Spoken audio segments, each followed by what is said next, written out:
Assalamualaikum dan salam sejahtera. Nama saya Ezrika binti Ayub, nama matrik 2750000. Bagi subjek GMGM 1024, Politik dan Pentadbiran, saya akan membuat perbentangan bertajuk Perubahan Politik Negeri Terengganu. Bagi tugasan subjek ini, saya telah memilih artikel Perubahan Politik Negeri Terengganu iaitu kajian kes di DUN kawasan Bukit Besi Dungun, Terengganu. Maklumat artikel yang dipilih adalah seperti berikut. Sumber artikel Terengganu Political Change, a case in the area of Tun Bukit Besi, Dungun, Terengganu oleh penulis Farah Farhana Zulkifli dan Junaidi Awang Besar. Kemenangan PAS dalam pilihan rakyat umum 2018 merupakan titik penting yang menandakan perubahan politik di Terengganu. Faktor-faktor dalaman negeri seperti pentadbiran dan keberkesanan kerajaan tempatan turut memainkan peranan dalam transformasi politik. Perkara-perkara berkaitan dengan politik nasional seperti isu-isu ekonomi dan sosial mempengaruhi persepsi pengundi Terengganu. Peralihan sokongan pengundi dari parti-parti lain kepada PAS memberi impak yang signifikan terhadap hasil pilihan raya. Media cetak dan elektronik merupakan sumber maklumat politik yang penting yang mempengaruhi persepsi dan sikap pengundi.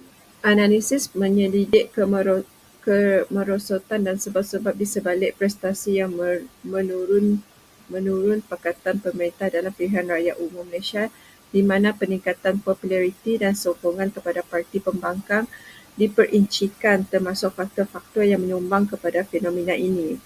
Kepelbagaian budaya politik juga disiasat menggunakan dasar Pakatan Rakyat Pulau Pinang, penjelasan seimbang tentang kemajuan politik Malaysia. Lokasi kajian pula adalah bertempat di Bukit Besi, iaitu di mana sebuah dusun kecil di kawasan Dungun, Terengganu. Yang tempat ini terkenal dengan operasi pelombongan bijih besinya oleh Kuhara Mining Limited yang menjalankan operasi pelombongan pada abad ke-20, dan aktiviti pelombongan telah dimulakan semula pada 2018 di bawah firma baharu. Pekan ini dibahagikan kepada 3 mukim, masing-masing didiami oleh penduduk seramai 12,000 orang, kebanyakannya berketurunan Melayu dan penganut agama Islam. Penemuan kajian jurnal. Menurut kajian Awang Jabar pada 2006, orang ramai mengundi PAS kerana isu puak dan kontroversi rasuah yang melibatkan Menteri Besar Terengganu yang menyumbang kepada kekalahan UMNO pada PRU yang ke-10. Beberapa individu yang berdekatan dengan pemimpin telah menerima bantuan walaupun tidak layak akibat pengagihan bantuan yang tidak adil kepada golongan miskin yang disebabkan oleh kronisme di kalangan pengubal undang-undang.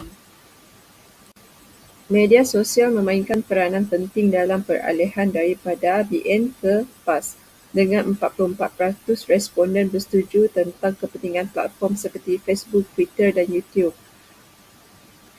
Parti politik mungkin mudah mempengaruhi pengundi dengan memuat naik kandungan yang kerap disiarkan.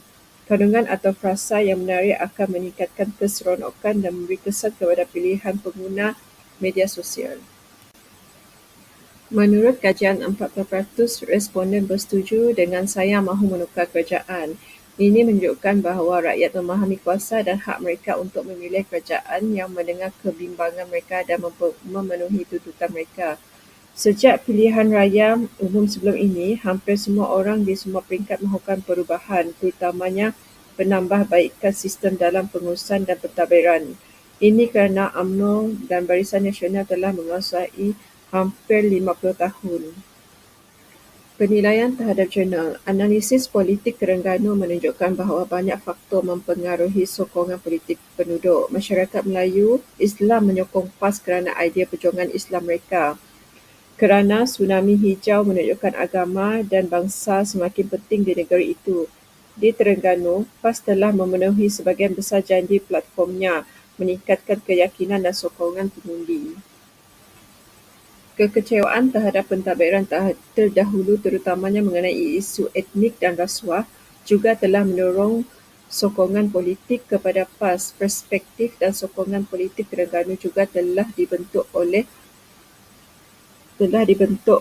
media sosial dan pensyarah agama serta ustaz pro-PAS. Kerajaan yang lebih baik diingini kerana rakyat sedar mereka mempunyai hak kesimpulannya.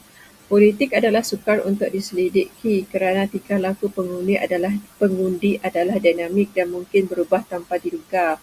Pemimpin politik dan parti mesti mengambil berat tentang kuasa rakyat yang boleh mengubah suasana politik dengan serta-merta mengikut keinginan mereka. Pemimpin dan parti boleh menggunakan kempen dan manifesto untuk menarik undi, tetapi kuasa rakyat tidak boleh diberhentikan. Semua pihak mesti menerima keputusan dan menghormati keputusan rakyat. Demokrasi bermaksud rakyat memilih kerajaan. Apa yang penting, kajian ini dijangka dapat membantu ahli akademik mengembangkan kepakaran mereka, menambah data dan menjadi panduan dan rujukan untuk semua pihak yang berkepentingan. Sekian dari saya, terima kasih.